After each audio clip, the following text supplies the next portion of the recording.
All right, another totally rewarding chats, and we have Teri Zipper today, and we're going to bounce right after HR tech.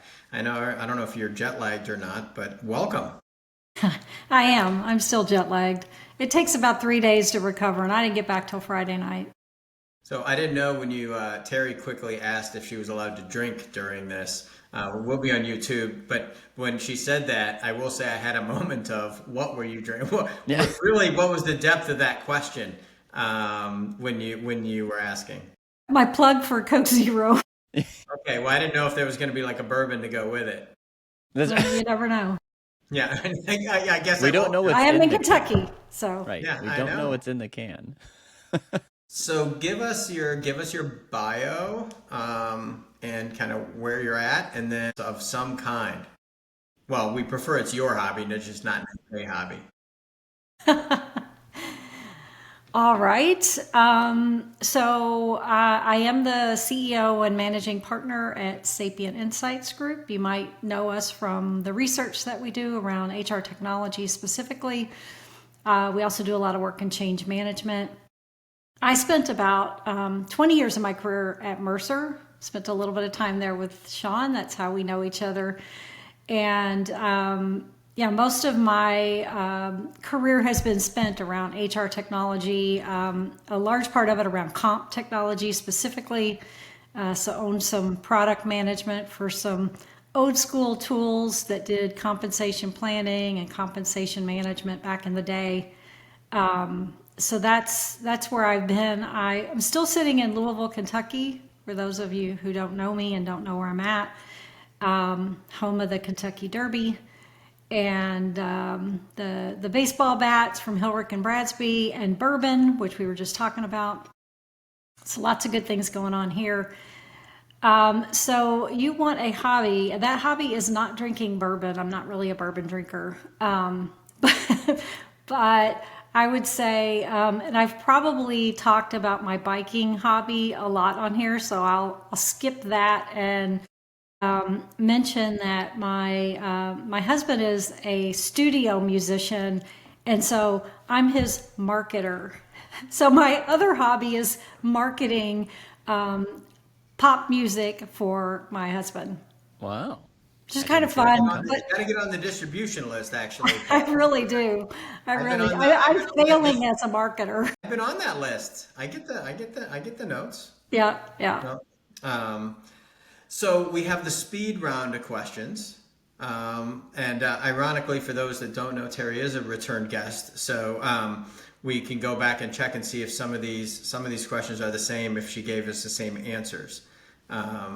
Are you a coffee or tea person? You know, I prefer tea, but about 3 years ago, I got on a coffee kick, and I was never a coffee drinker. I was in New Orleans for a project, and I had a cup of Orleans coffee. That was some good coffee. Wow, they've converted you. That should be there. They should call you up and be like, we converted one. Yeah, they did, actually. They really did. Vacation place you'd like to go that you've never been to? Ooh, my gosh. I don't really have a good answer for that. I've probably been everywhere I want to go. I did not go to Rome. I would love to go to Rome. I've been to Italy, but when I was there, I did not go to Rome and some of the locations on the water, on the coast that I would have loved to have seen. So I would like to go back and do that. Okay. An important one that's become more important as we've gone through the year. You have a weekend away. Are you going to go at a posh weekend away or out roughing it in the woods? Probably neither. I'm going to go spend the day on my bike, Okay. probably riding 50 or so miles, and then come home and sleep in my posh bed. So you say that it's A little of my both. my daughter. Yeah, so a little of both. So my daughter is a 100% go play outside, my youngest, and absolutely wants to not spend the night outside after that. So she wants to go be out in nature and then have a posh night at the end. So this is becoming a thing now, I'm finding. Yeah, Um, they have glamping. They have something called glamping. Have you heard of this? well, Which that's is that's what basically, I'm yeah, it's pretty accused of cool. that in the trailer quite frequently for not roughing it. Yeah. Um, So really important question. Favorite person you've ever mentored? I feel like there is a bias behind this question. Just a theory. In fact, wait. Actually, we're going to skip that. So for those who don't know, so Terry was my mentor when I first got to Mercer and was super helpful. So she took basically, I came from development, and having a mentor to help in corporate Mercer was, at the time, I thought a dumb idea, and about 2 years in, I realized the genius behind it. And you were a great mentee. Oh, thank you. So I take direction well. So. Yeah. Or That's why or he wore was, the collared shirt today, yeah. Paul. I think he's a very moldable product, right? Like it was one of those, like you had lots of canvas in which to Yes. be your mentor artist. Plenty to I work think we with. should get off this topic sooner rather than later is what I think should happen. And You brought it creamy up, or man. crunchy peanut butter. Creamy. Okay. Yeah. Yeah, see? All right. So last week, because this is, was last week, believe it or not, you were at HR Tech. I was there. They wouldn't let Paul in. So we can fill in, Paul, how it went. So I was jokingly going to say, you can't say AI for 5 minutes, but actually, after having been there, it's free game on this session. Give us, wherever you want to start, your overall impression of what you saw at HR Tech this year, maybe compared to last year, the themes, or what seems to be working for companies. Yeah, it was definitely different than last year. Like last year, every booth had AI just plastered all over it, right? Like you saw AI everywhere. And it's not that you didn't see it this year, but to me it was from a kind of a different perspective, and it wasn't sort of in your face, right? It was, there were a lot of topics, there were a lot of sessions where people were talking about AI. I did the closing keynote for the Women in Tech, and that whole session was just talking about what the heck is it, right? And how are we executing on it?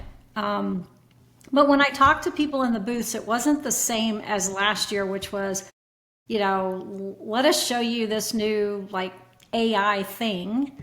It was a lot more, I felt more of a journey and much more agentic focused, and sort of how we're actually putting these agents in the process. And so it was less about a specific task and more about the journey or the process. And, the AI component was just there. Like you didn't have to call it out. Would you say, I guess the way I've kind of been trying to phrase it is it's kind of AI for purpose driven. It's purpose driven now. Last year, I would agree with you, other than the startup pavilion, which had a lot of AI. And if you did, we were kind of near them. And so, I wandered in because I can't help myself. And there were some that just were like, we have AI. And you're kind of like, what's it do? And it's like, well, it AIs thing. So I agree with you. I think the biggest difference was purpose driven, because I didn't see, and I'd be curious your take, I didn't see from an HR functionality standpoint problems being solved. I didn't see anything new-ish. Like there were periods where you saw ATS for retail, or ATS for restaurant business, or the payroll companies that were going to the individual a couple years ago. Like you didn't see new function. What you saw was everybody kind of using AI for their current function. And I don't know if that jives with the way you saw. Yeah, I was happy to see that. So I did a word cloud in my session to kick off the session. And I asked people how they were feeling about AI right now. Like what one word, right? And I was actually pleased to see that the biggest word on the chart, there were two words that were almost the same size, but the biggest one was excited, and the second biggest one was overwhelmed. So I was excited to see that move toward away from like, oh my God, like I don't know what to do, to all right, we're much more excited about it this year. We're seeing some things happening.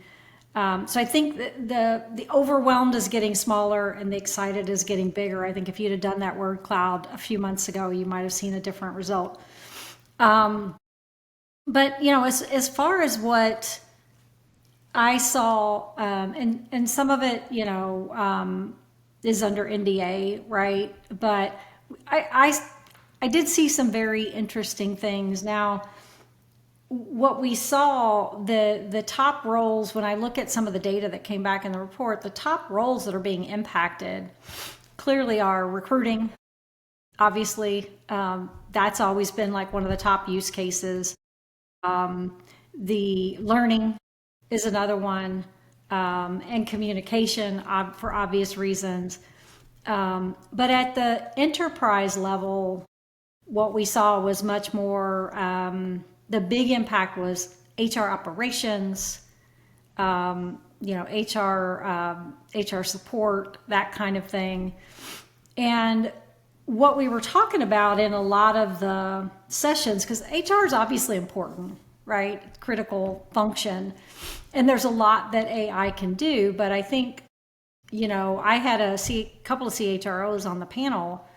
The bigger results right now are happening in the functional areas where work is being delivered, right? So one of the people that was on my panel was Ectavias from Keck Medicine.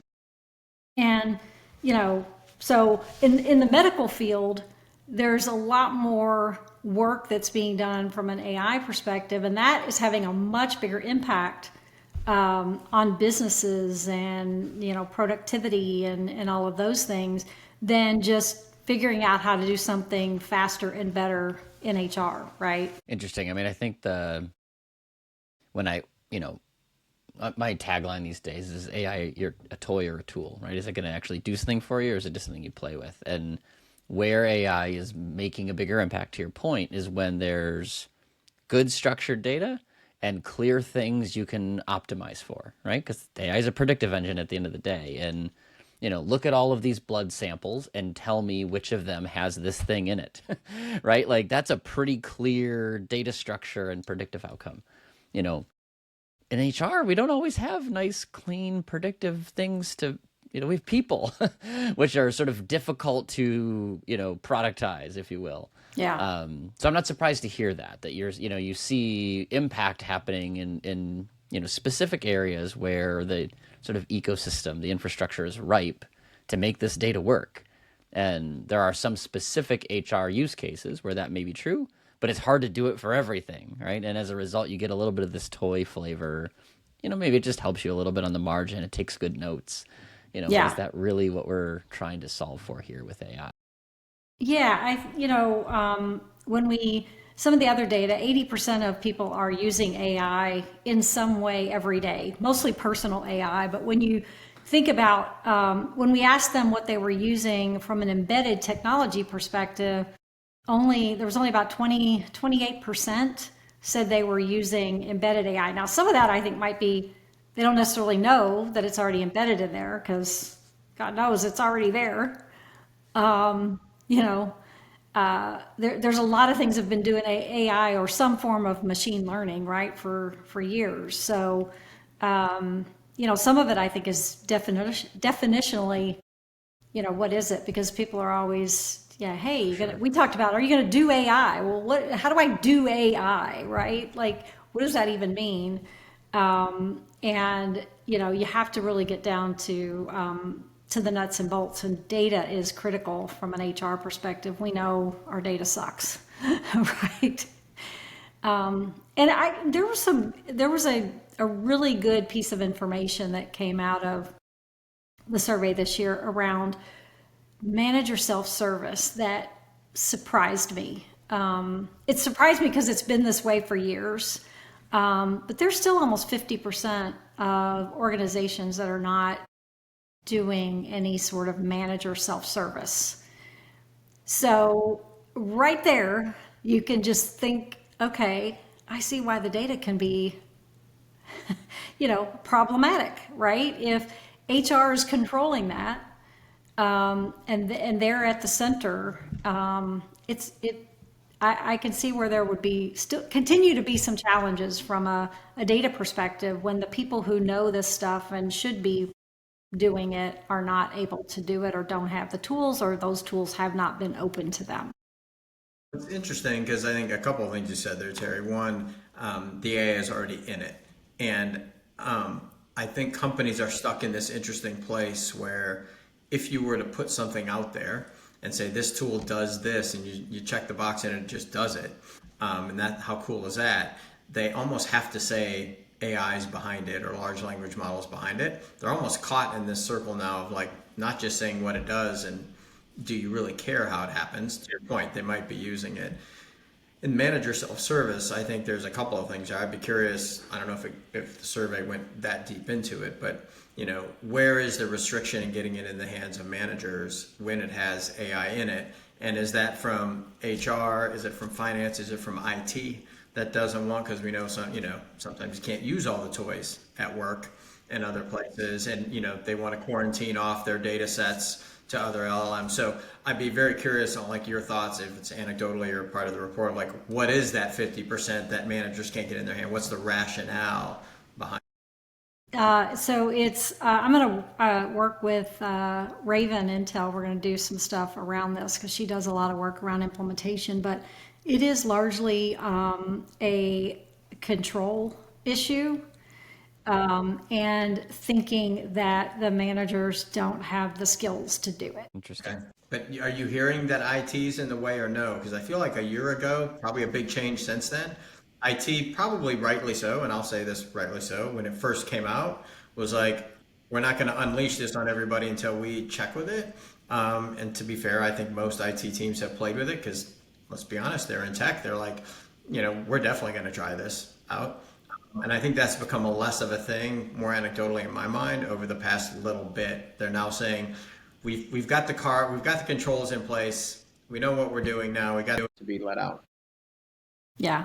Let's circle back on that after, we do this work with Raven, but, and if you're talking about the AI component, sure. I mean, IT has been in the way on that, but the interesting thing about just sort of the general ability to get manager self-service tools in the hands of people has not been an AI issue, right? And the numbers have been pretty flat. So I think the HR tech vendors have said, "Hey, we did it. We got it out there to you. We made it happen."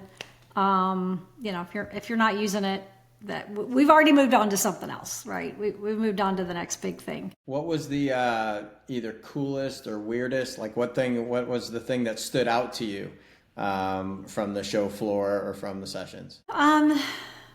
I wish I could say I got around the whole show floor. I felt like I was concentrated in certain areas. Like the first night we did the banner delivery to all of the vendors who ended up in the top 5 in the research. And so I spent a good time at a number of booths. There were some cool things going on though. They were making cool things, lots of great tchotchkes. We were going to do a tchotchke award this year, but the person that was going to do that ended up having her baby, so she was not there.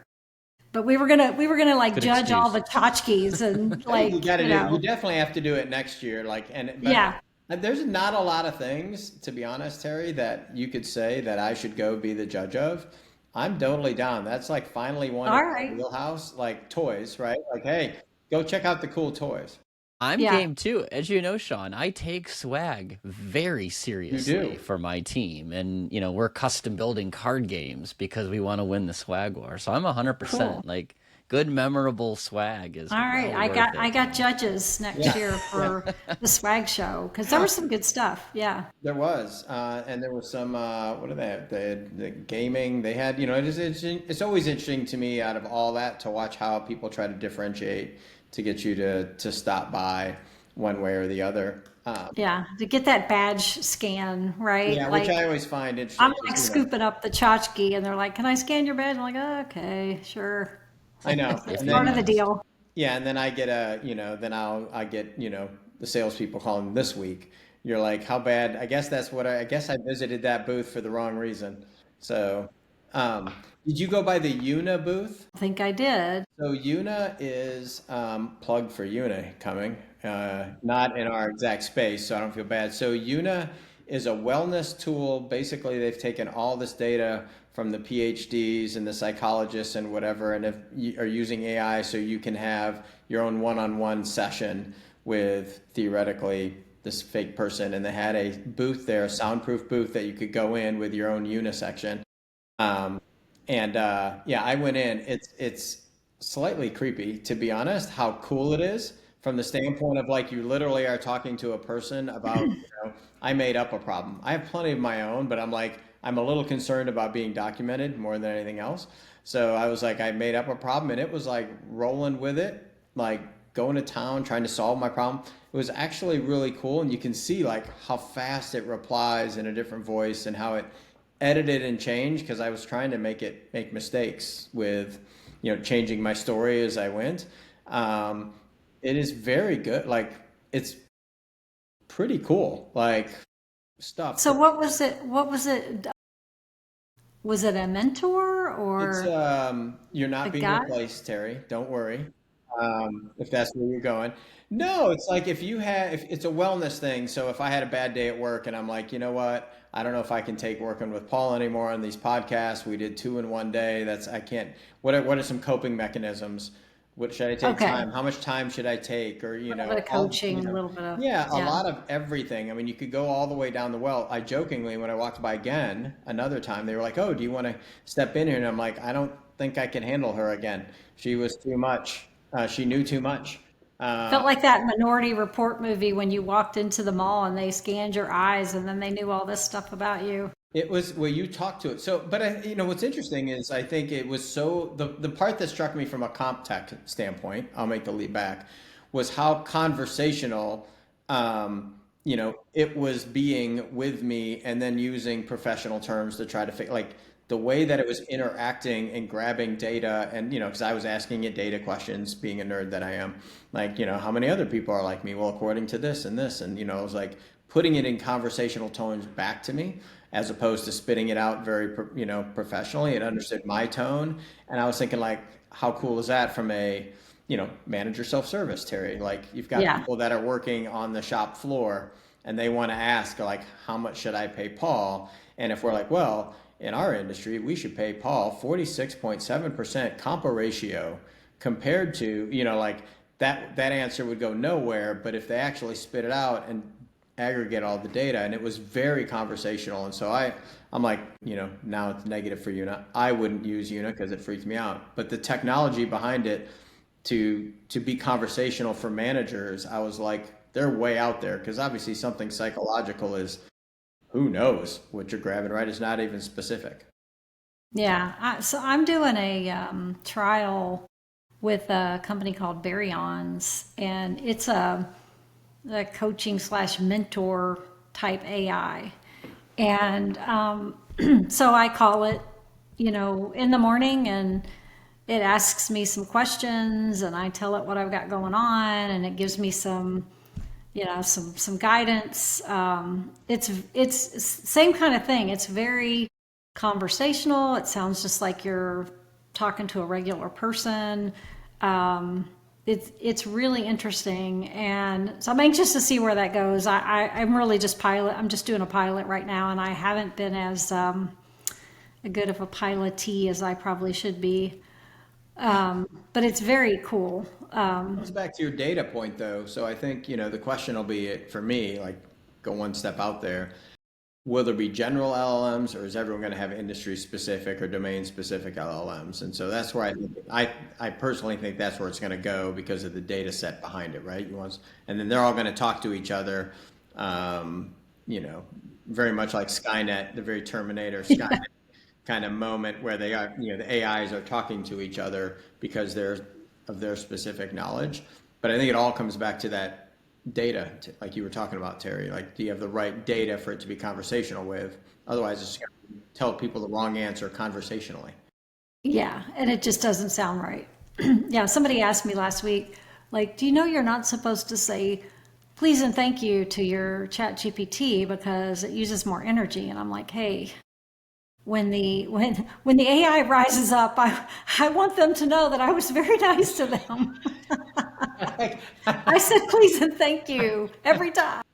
Save her. She was a nice one. She was nice to us. Yeah. Wow. Yeah. I'm gonna a slight pivot, Terry. We were talking a little bit beforehand, right? HR tech is HR, right? It's the broad domain, and most of our sort of listeners, watchers are from the reward space. And you know, historically, I would say HR tech has not been a reward centric experience.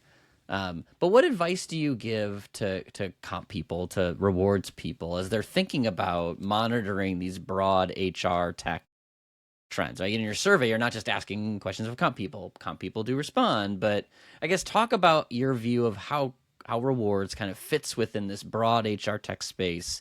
What do rewards people need to be doing engaging on the tech front from your point of view, because you bring a broader perspective than I do, of course, where I'm very in the weeds on comp tech. You see the bigger picture of HR tech. So how Yeah. would you advise rewards people on that? That's a really good question, Paul. And after having spent a lot of my time in HR tech and in comp Yeah, specifically in my early career, I've always felt like comp sort of sat outside the scope of everything else. I mean, for a long time, a lot of the HCM vendors did not have any capabilities there. I mean, back when I was selling comp technology, like that was not our competitor. Our number one competitor was Excel. To some extent, that's still a huge still is. competitor.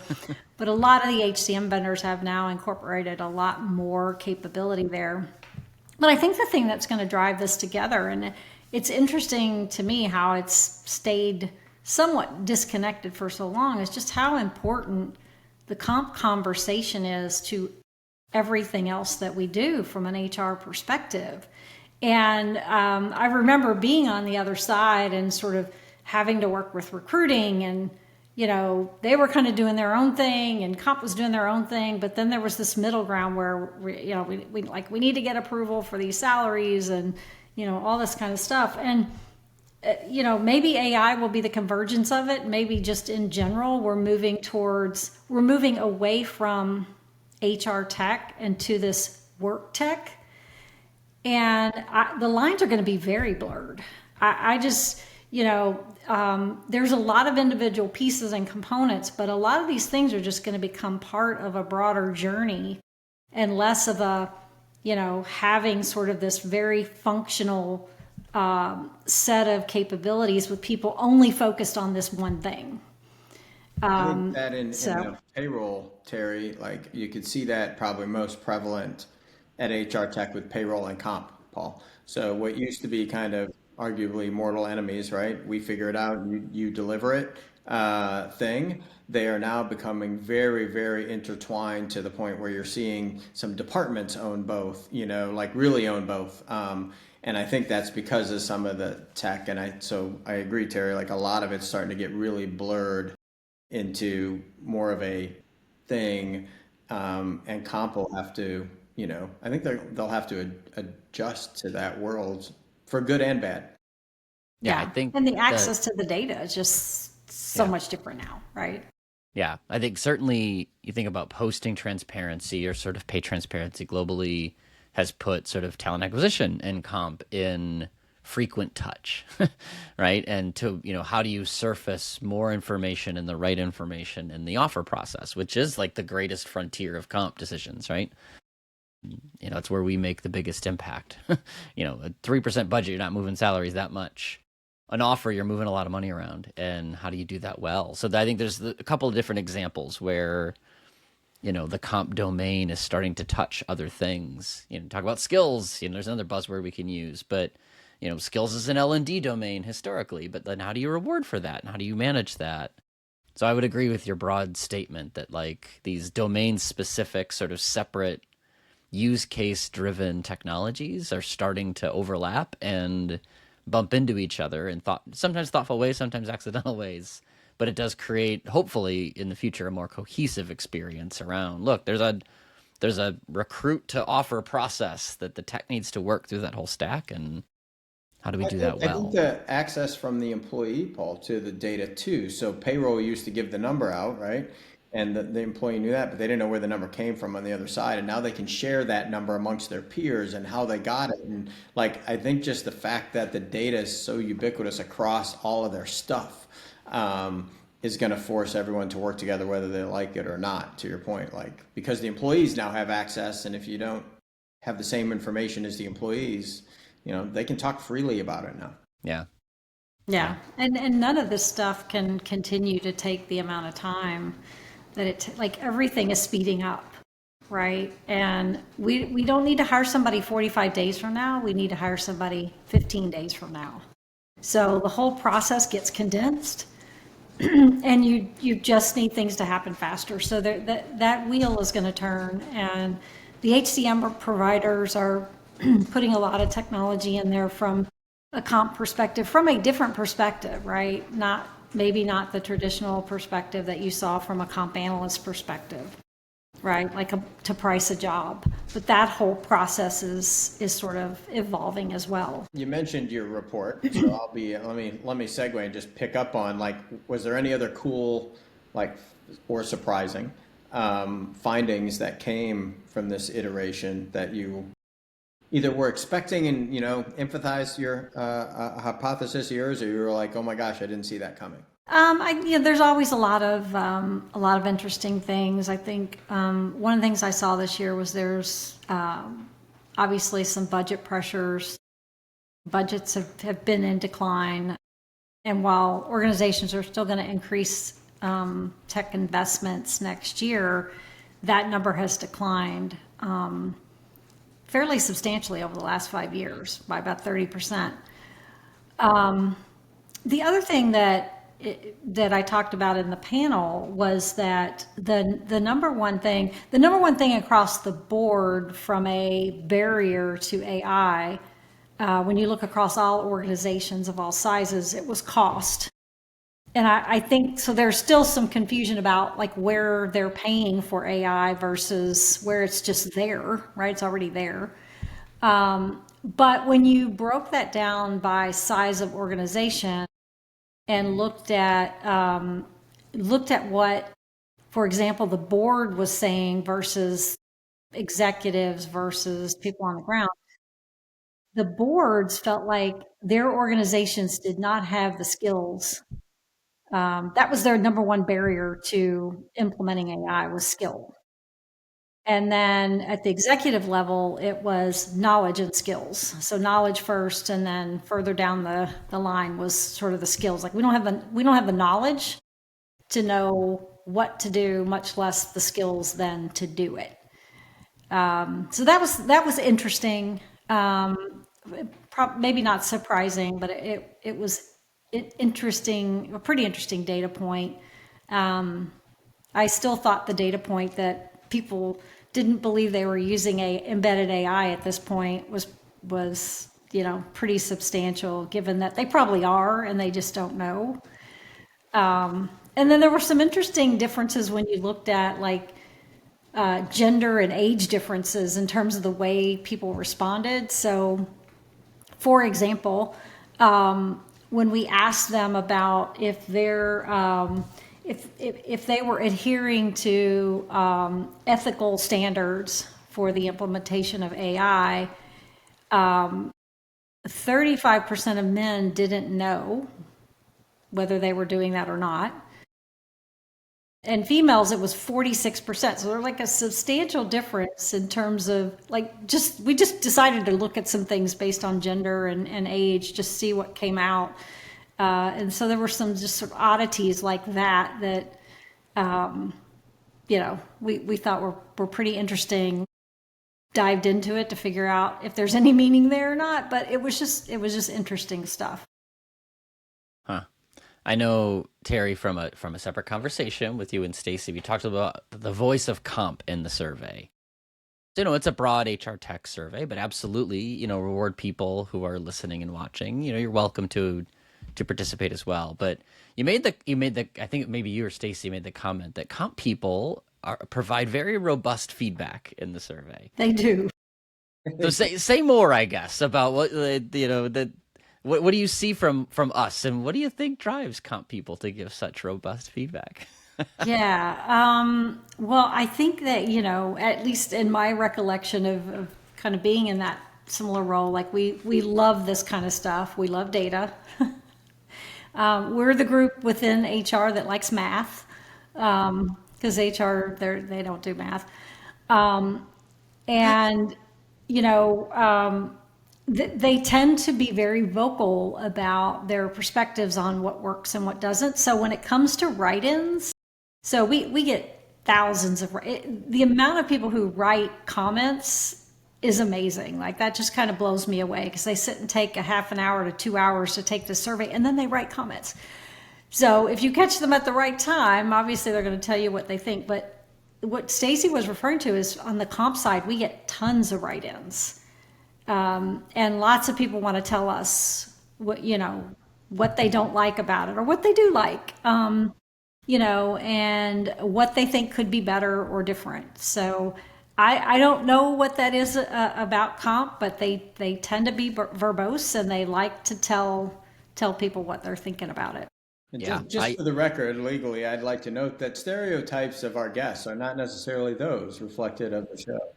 Like, I don't know. I'm on board with most of HR doesn't do math. I mean, Sean, you and I barely do math. It feels like half the time, but no, I think some of it, Terry. Like I thought about it since that conversation with Stacy and you as well, and we're all very used to getting feedback, right? Like everybody has an opinion about comp. Everybody thinks they're an expert in comp. So I Yeah. think we're conditioned a little Yeah. bit to if the vehicle is there, use your voice. And, I mean, I've started some things in this space to help with this problem too, but I also think the comp world was just under researched. And this is a place where they can express that perspective and, say, hey, we love this vendor, right? Like, you know, shout out to Salary.com, but you've been recognized as a voice of the customer leader because you've done good things, and there hasn't really been a place to say that. And I do Yeah. think comp people believe in that because we sit on the other side of that spectrum quite a bit. Like we get lots of feedback, so we well, feel I'll I like add now's agree our with time to you you. do it. don't have anyone. The other piece, I think, Paul, again, not having been a practitioner though, is they're generally on, alone on an island or very small group on an For island sure. to share their thoughts with, good or bad or indifferent. And so I think the opportunity to constructively, I'll say constructively, and to constructively give input where people will listen. Because when you give input back on, hey, so and so's underpaid or overpaid, nobody listens. They walk into your office generally with an opinion already done, and so you just kind of take it. So I think I agree with you, Paul, that there's a willingness to give feedback where they can. Yeah, and their responses tend to be very valid. You'll get those one-off responses in general from the survey that say, "Yeah, this sucks" or whatever.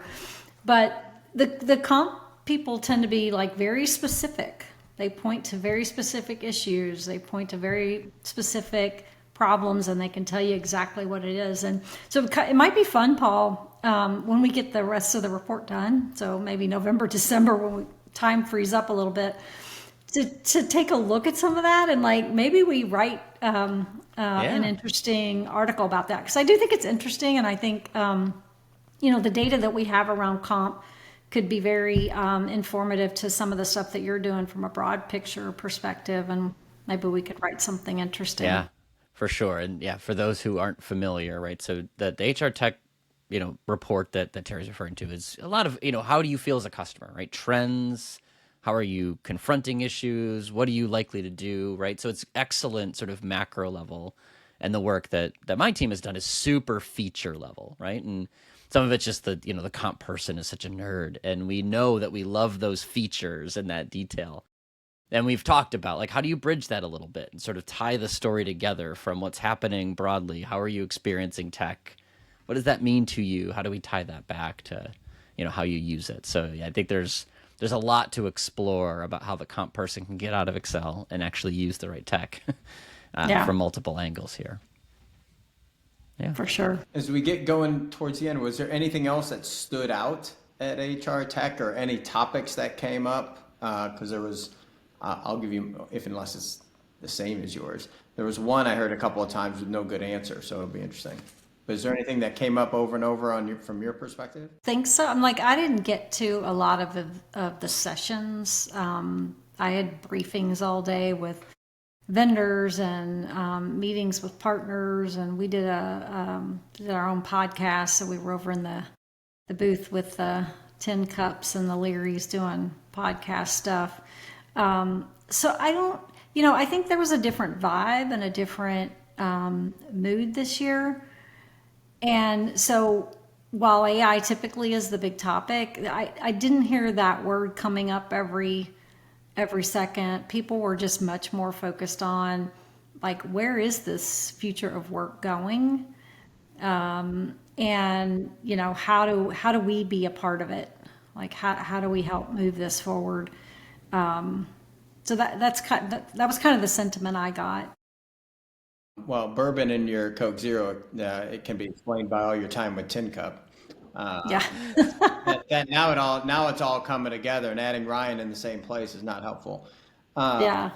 um, Yeah. I heard, be curious you guys take as kind of last topic, people curious about the cost issue. So as costs get driven up by energy costs, token costs, all this stuff. Like right now, it's I won't say free. Everyone knows they're paying for it, but you can do a lot with it because but they're going to have to either pass that cost on, increase price it. Like that piece is the other shoe to drop that I kept no good answer. But basically that came up several times with people when you talk about cost to build things, cost to deliver, Yeah. cost of multiple LLMs, cost of running multiple queries. To your point, like, do you not allow someone to say please and thank you in your version? Because actually, the reason it costs energy is that's going to have to get paid for by somebody, right? On Yeah. the energy front. Yeah. Fewer words, right? Yeah. I mean, I think that what people said in the research is, I think there was about 7% of people that said they'd pay extra. Like when you ask the question about, would you pay for AI capabilities in the solution? And again, it's already baked in, so it was kind of an interesting question. But the large percentage of people, so more than 90% said no, we don't want to pay extra for that. But we all know the prices are going to go up. I mean, that has to be reflected ultimately in that monthly fee, right? And as I said, people are planning on, not that many organizations are planning to increase their spending on HR tech investments unless, of course, they have to because they're hiring more people. This And is where I think it gets really interesting, Terry, because at what point from a development standpoint, do you not incorporate AI into your workflow so that you can be a cost-effective provider because the costs are going to drive it up? So this is the piece I think over the next year, the discussions I had maybe with fellow development nerds and thinking about the cost model behind it is really interesting because if it was free and it was just a matter of figuring out the skills and the knowledge that you mentioned earlier, then I think everyone would do it everywhere. But I think at some point it's going to be, to why we all don't have a supercomputer, yeah, at our desk, right? And so I think that's yeah, going to be the piece for me looking at HR tech, the way everyone's trying to use it all is the cost structure changes at all to be more expensive or somebody wants to take more margin in that space or whatever it is. Like, how is it going to happen? And then to your point, it's everywhere. So how do you unwind it?